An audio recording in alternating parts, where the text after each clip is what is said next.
রাস্তাটা ক্লিয়ার করো। এ পর্যায়ে 2017 শিক্ষাবর্ষে অ্যাওয়ার্ডগুলো হাতে হাতে নেওয়ার জন্য অনুরোধ করব। ইব্রাহিম কুব্বাদি ভাই 2017 শিক্ষাবর্ষ থেকে সাল অনুযায়ী আমাদের শিক্ষার্থীদের নাম ঘোষণা করবে। আমরা ইনশাআল্লাহ একে একে এসে আমাদের অ্যাওয়ার্ডগুলো সংগ্রহ করব। এখানে একটু আমি মুরব্বীদের কাছে ক্ষমা চেয়ে নেই। আসলে আমরা সবসময় দেখি ইংরেজি শিক্ষিত যারা সবচাইতে বড় ডিগ্রি লাভ করে, ডক্টরেট লাভ করে, তাদেরকে একটা গ্র্যাজুয়েশন ক্যাপ দেওয়া হয়, তাই না? কিন্তু কোরআনে হাফেজ যারা হয় তাদেরকে আমরা পাগড়িও দেই, কিন্তু তাদেরকে আমরা পাগড়ি মনোনীত করে দিয়েছি এবং পাগড়ি দিয়ে দিয়েছি।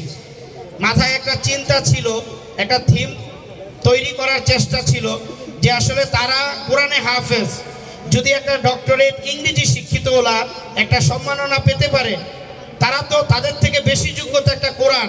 কারণ একটা কোরআন মানে কি? একটা কোরআন তো একটা বিজ্ঞান, ঠিক কিনা? একটা কোরআন তো একটা সমাজ গঠনের একটা কোরআন, ঠিক কিনা? এই জন্য আমি মুরব্বীদের কাছে ক্ষমা চাই, যদি ভুল হয় আমাকে ক্ষমা করবেন। এই জন্য আমি সাহস করে মুরব্বীদের কাছ থেকে অনুমতি না নিয়ে আমি সেই গ্র্যাজুয়েশন ক্যাপ তাদের মাথায় নিজ হাতে পরিয়ে দিয়েছি এবং তাদের সকলের হাতে আমি সনদ তুলে দিয়েছি। এখন শুধুমাত্র মুরব্বীদের হাত থেকে তারা আমাদের যে অ্যাওয়ার্ড আছে, উম্মুল শিক্ষা পরিবারের সর্বপ্রথম অ্যাওয়ার্ড অনুষ্ঠান এটা, 160 জন হাফেজ শিক্ষার্থীদেরকে আমরা অ্যাওয়ার্ড প্রদান করব। এর মধ্যে অনেক শিক্ষার্থী আছে, আলহামদুলিল্লাহ। একজন শিক্ষার্থী আমাদের উম্মুল কোরা হিফজ মাদ্রাসা থেকে অধ্যয়ন করে এবং এসএসসি পরীক্ষায় অংশগ্রহণ করে এই বছরই আল আজহার, মিশরের আল আজহার ইউনিভার্সিটিতে উনি চান্স পেয়েছে। রিফাত আমাদের এলাকার কিছু সন্তান, আপনারা চিনবেন, আমাদের পশ্চিমপাড়া আমাদের নুরুল ইসলাম কাকার ছেলে রিফাত ও আল আজহার ইউনিভার্সিটিতেও চান্স পেয়েছে। তো আলহামদুলিল্লাহ, আমি এবার আর সময় ক্ষেপণ না করে আমি অ্যাওয়ার্ড গ্রহণকারী যারা আছে, সর্বপ্রথমে 2017 সালের আমাদের উম্মুল কোরা হিফজ মাদ্রাসার সর্বপ্রথম হাফেজ জুবায়ের রহমান সাগরকে আসার জন্য অনুরোধ করব। এর পাশাপাশি সবাই ওর পিছনে আস্তে আস্তে তোমরা সিরিয়ালভাবে আসবে, ক্রেস্ট নিবে এবং এক সাইড থেকে নামবে।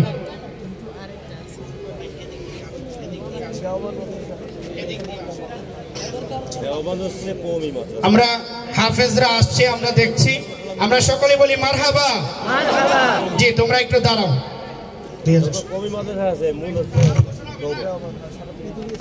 মাশাআল্লাহ, অনেক চমৎকার দৃশ্য আপনারা দেখতে পাচ্ছেন। হাফেজ আমাদের উম্মুল কোরা শিক্ষা পরিবার থেকে যারা বিগত বছরগুলোতে হাফেজ হয়েছে তারা সারিবদ্ধভাবে আসছেন। শুভ্র পোশাকে তাদের মাথায় দেখা যাচ্ছে অ্যাওয়ার্ড, তাদের মাথায় আমরা দেখতে পাচ্ছি সম্মাননা। আল্লাহ তাদের কবুল করুন। 2017 শিক্ষাবর্ষে যারা হাফেজ হলেন তাদের নাম ঘোষণা করছে। প্রথম 2017 সাল যারা হাফেজ হয়েছে উম্মুল কোরা হিফজ মাদ্রাসা থেকে জুবায়ের রহমান সাগর, পিতা মোহাম্মদ শহীদুল্লাহ, জেলা গাজীপুর। সৈয়দ হোসেন, জেলা। এরপর মনিরুল ইসলাম, রিয়াজ উদ্দিন, মাহফুজুর রহমান, পিতা আমিনুল হক, জেলা গাজীপুর। মোস্তাফিজুর রহমান মোত্তাকি, পিতা মনোয়ার হোসেন, লালমনিরহাট। কামরুল ইসলাম, গাজীপুর। সাব্বির হাসান জয়, পিতা ফজলুর রহমান, চুয়াডাঙ্গা। আবু বকর সিদ্দিক অনিক, জেলা গাজীপুর। রিফাত হাসান, পিতা হাজি নুরুল ইসলাম, জেলা গাজীপুর। আব্দুল মমিন, শ্রীবর্দী, শেরপুর। 2017 সালে যারা হাফেজ হয়েছেন তাদের নাম ঘোষণা করা হলো। এবারে যারা 2019 সালে 19 শিক্ষাবর্ষে উম্মুল কোরা থেকে হাফেজ হলেন তারা হলেন আবরুল হক আশরাফ, পিতা শরীফুল ইসলাম, জেলা শেরপুর। রাজুল পারভেজ সিয়াম, পিতা মোহাম্মদ ফারুক মিয়া, জেলা শরীয়তপুর। শরীফুল ইসলাম, পিতা আব্দুল সত্তার, জেলা নেত্রকোনা। ফয়সাল আহমদ, পিতা মোহাম্মদ ফখরুদ্দিন, জেলা ময়মনসিংহ। নূর মোহাম্মদ অপু, পিতা আব্দুল আলিম, জেলা গাজীপুর। মুর্শিদ আলম, পিতার নাম নেই, জেলা জামালপুর। আবুল হাসনাত, পিতা আবুল কালাম, মতলব চাঁদপুর। তারপর হচ্ছেন রজব আলী। তারপর আরিফুল হক আরমান, পিতা আমিনুল হক ভোগড়া পাশা। আবু হুরায়রা পিতা মনোয়ার হোসেন মেলান্ডো জামালপুর। মাহাদি হাসান মারুফ পিতা মোতালেব হোসেন রংপুর। সালমান খান শান্ত লক্ষ্মীপুর। সালাউদ্দিন তুষার নেত্রকোনা।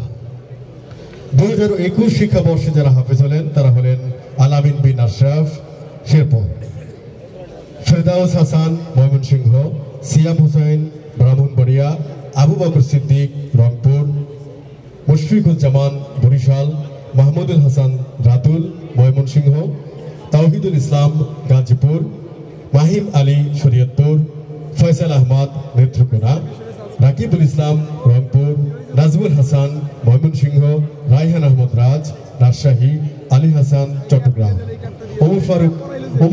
ওমর ফারুক পিয়াস নোয়াখালী, আব্দুল কাইয়ুম রিফাত বরিশাল। 2022 শিক্ষাবর্ষে যারা হাফেজ হলেন তারা হলেন হাবিবুর রহমান মুন্সিগঞ্জ, মাহাদি হাসান রংপুর, আব্দুর রহমান আলিফুল ইসলাম গাজীপুর, মিজানুর রহমান কিশোরগঞ্জ, মাইনুল ইসলাম গাজীপুর, এরপর শাহরিয়ার আহমদ নাফিজ, আরাফাত হোসেন, নাইমুল ইসলাম পাবনা, জুবাইর মাহমুদ সাইম গাজীপুর, ইসরাফ আহমদ আবির, জাকারিয়া আলম, দিন ইসলাম, সাব্বির হাসান রংপুর, জুবাইর আহমদ লালমনিরহাট, সজিবুল ইসলাম শিমুল গাজীপুর, সাদিকুল ইসলাম গাজীপুর, আরিফুল ইসলাম, শাওন আহমদ টাঙ্গাইল, সাইম মাহমুদ রংপুর, রাকিব নূর বগুড়া, আলামিন রংপুর, মুজাহিদুল ইসলাম জামালপুর। 2023 শিক্ষাবর্ষে যারা হাফেজ হলেন মোহাম্মদ শরীফুল ইসলাম ময়মনসিংহ, হাবিবুল্লাহ ময়মনসিংহ, আবু রায়হান নেত্রকোনা, সামুয়েল মীর গাজীপুর, সোহেল হোসেন লালমনিরহাট, রাকিবুল ইসলাম রাফিদ গাজীপুর, ফয়সাল আহমদ চাঁদপুর, তালহা জুবাইর নাফি শরীয়তপুর, মুর্শিদ আলম স্বাধীন গাজীপুর, হাসিবুল ইসলাম আকাশ গাজীপুর, ইয়াসিন আহমদ ইসরা গাজীপুর, রাবিম হাসান আজিম নেত্রকোনা, তানবির হোসেন রিফাত গাজীপুর, কাউসার আহমদ শান্ত গাজীপুর, রেজওয়ানুল্লাহ আদনান নেত্রকোনা, তাহমিদ ফয়সাল জামালপুর, নূর মোহাম্মদ শুভ নড়াইল, রিয়াদুল ইসলাম মুরাদ রংপুর, ফারহান শাহরিয়ার গাজীপুর, মাহবুব রহমান ময়মনসিংহ, আবু রায়হান জামালপুর। আলহামদুলিল্লাহ 2017 থেকে 2024 সালে যারা হাফেজ হয়েছেন আমরা সকলের নাম শুনলাম, সকলকে দেখতে পেলাম। আলহামদুলিল্লাহ। এবারে